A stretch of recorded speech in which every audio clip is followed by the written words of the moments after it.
Okay, so now that I've got the second derivative, I'm just going to rewrite it up here so I don't forget. The second derivative, so g double prime of x was 36 times x plus 1, x minus 1, all over the quantity x squared plus 3 squared. I think it was cubed, actually. Let me just double check. Yeah, cubed. Okay. All right. So now we got to figure out where this is concave up, concave down, or any points of inflection. All right, concave up means the second derivative is positive. Concave down, second derivative is negative. Point of inflection is where it changes signs. Okay, so from here it should be really, really okay. All right, so where are the potential issues here for concavity?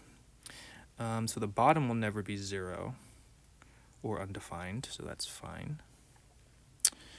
And then the top is either at 1, so let me change the color, or negative 1. 1 and negative 1. So I just got to pick some intervals in between. Here I'm going to go with, I don't know, negative 2. I like to keep it simple. And then in the middle, we'll of course pick 0. We love that. And then, I don't know, maybe 5 or 6 or, I don't know, something past 1. And again, all we're doing is looking for signs, right? So all we're going to do is plug in like our test points into this and check to see if it's positive or negative. All right, so this one will be positive when you plug it in. This one will be negative when you plug it in, and this one will be positive as well. Okay, again, all I'm doing is plugging in test points and checking the signs. Right, I know you guys can do that on your own. All right, so the part I want to explain though is how to interpret this.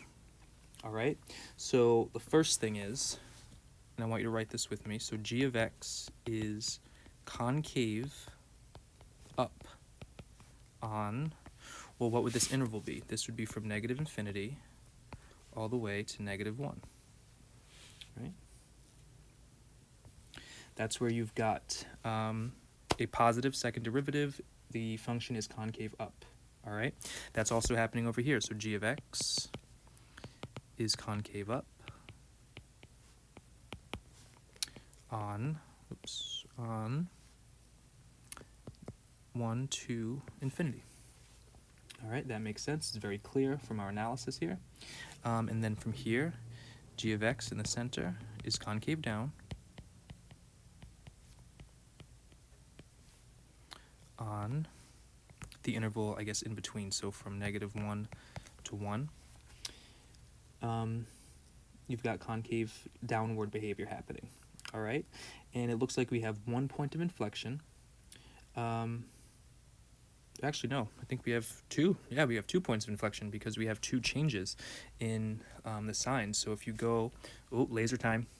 If you go from here to here, that's changed from positive to negative. And then if you go from here to here, this is changed from negative to positive. So there are 2 points of inflection. All right, so let's see. All we're going to do is say that g of x, I guess I'll write it down here.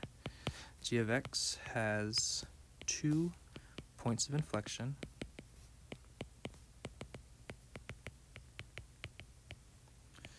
And then I guess we should list the locations at x equals negative 1 and 1 because g double prime of x changes signs.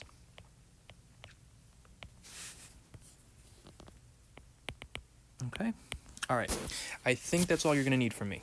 All right, so I gave you the concept video just to kind of show you what we're doing, gave you the algebraic analysis. I'm going to post the notes for this, just copy them down.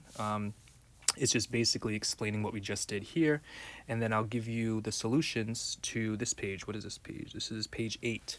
But what I want you to do with page 8 is try these two on your own, right? This is the part in class where I'm like, all right, now it's time for you guys to try, and then we're all quiet and you guys do it on your own.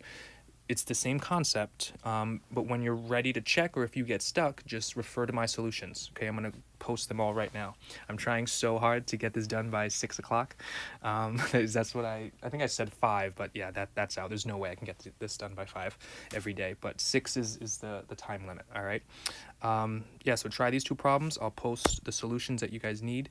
and then we'll take a look at this stuff tomorrow. So tomorrow in class, we'll do the factoring warm-up stuff so we can talk, and then I'm going to say, all right, let's practice, and then you guys should be good to go. All right. Okay, I'll see you tomorrow.